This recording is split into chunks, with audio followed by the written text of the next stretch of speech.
just started with a partnership. Next product, Vida Cardioceutica.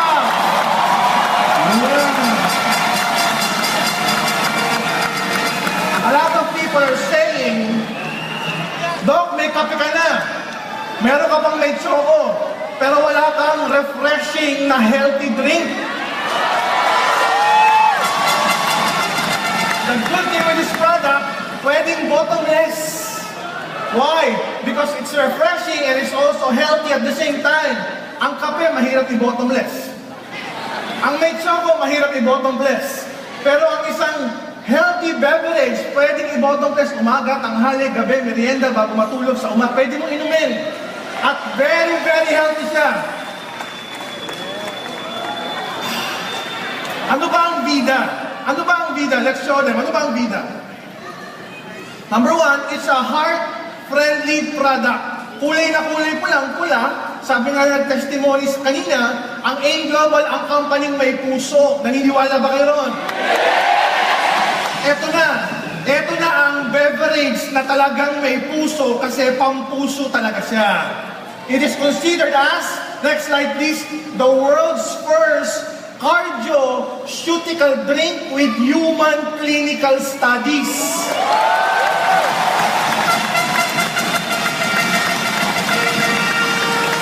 So, what does it mean pag sinabing may human clinical studies? Ginastusan ng todo-todo. They spent millions of dollars formulating the active ingredient just to find out kung pag inumin ito, dapat meron talagang effect. May immediate, may intermediate, may long-term effect sa puso. Maganda po ba yun? Kaya nga sabi dito, it's refreshingly healthy. So ano ibig sabihin nun? Refreshing na, healthy pa.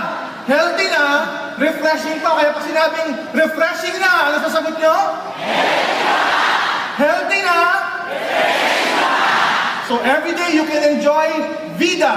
Drink Vida regularly so you could feel Vida.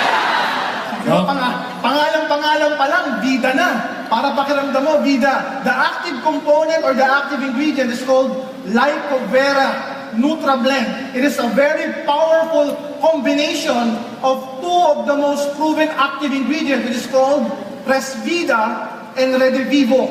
These are two of the most potent ingredients of DSM. Sino po ba ang DSM? DSM is like nature's way. 75 years old, billion-dollar company a year sa Europa.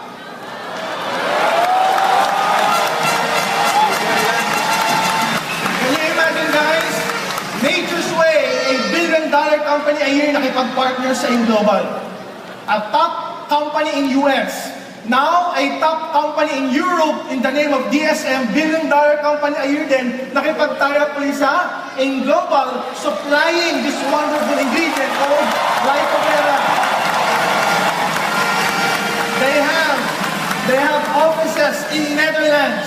They also have an office in France. They also have an office in Germany. Ganyan kalaki yung kanilang mga plantasyon, yung kanilang mga manufacturing plants, facilities, headquarters, they're scattered all over Europe. Yan ang kapartner na AIM Global. Stable, matatag, quality products, products na pinag-aaralang mabuti bago pa lang i-launch. A lot of people are asking, Doc, ano ba meron sa Vida? Of course, bibili namin yan. We believe with Vida. Alam namin magiging Vida kami. Pero ano bang mangyayari sa puso namin kapag ininom namin to? Let's show them. Clinical human studies clearly shows that yung 30, 90, and 270 milligrams of the Lycovera Nutrablend, pag ininom ng tao, within 1 hour, it will result to 62 to 90% immediate increase in artery dilation. Ibig sabihin, bumubuka yung artery sa puso within 1 hour after taking this wonderful product. Maganda o napakaganda? Effective o effective na effective? Effective. This is according to Peter Ho, back please. This is according to Peter Ho from University of South Australia.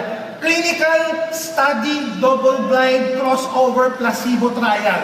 meaning ginastosan to ng millions of dollars just to prove if this actual ingredient na supplement lang kung may effect talaga sa puso.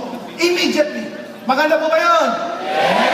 Now, nagkaroon sila ng intermediate clinical trial. What does it mean? What if after 6 months, after 6 weeks to 8 weeks of taking this product, may effect pa ba?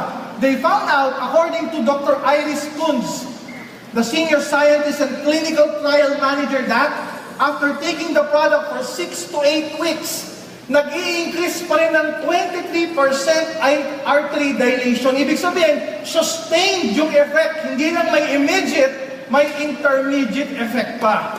Maganda, maganda. And long-term effect shows, meron ba tayong long-term effect dito? Long-term effect shows, ini-inhibit niya pa yung mga cholesterol na mag-oxidize. Ibig sabihin na pe-prevent yung mga plaque build-up, yung mga cholesterol deposit sa puso para makaiwas sa atake. Maganda o napakaganda? Tamang-tama ito. Pag iinom ka ng Polydus, ito ipang tutulak mo para talagang effective. So, ano po ba yung FMD? FMD means flow mediated dilation. This is a device na minomonitor yung puso, yung mga arteries sa puso, kung talaga bang bumubuka o walang pagbabago o hindi bumubuka, yung mga arteries natin. Yun yung ginamit na device para ma-monitor kung talagang effective yung product. Handa ka na ba sa vida? Yes! Gusto mo na maging feeling vida? Yes! So dapat, pag tinanong kayo, how do you feel? Vida! Diba, may bago na tayong logo. Imbis na lagi ka nakaganyan, pwede ka na kayo magpa-picture, nakaganyan. Vida! Okay? Next. It is a well-accepted, FMD is a well-accepted barometer or parameter para ma-monitor yung health ng mga arteries natin sa puso. Yun yung ginamit, FMD. They also utilize Actilis technology. Doc, ano ba yung Actilis technology? Yung active ingredient, binalutan, nagkaroon ng Bidler technology so that yung active component ma-absorb lang sa stomach para talagang full maximize yung nutrient absorption ng active ingredient ng vida. Maganda po ba yun?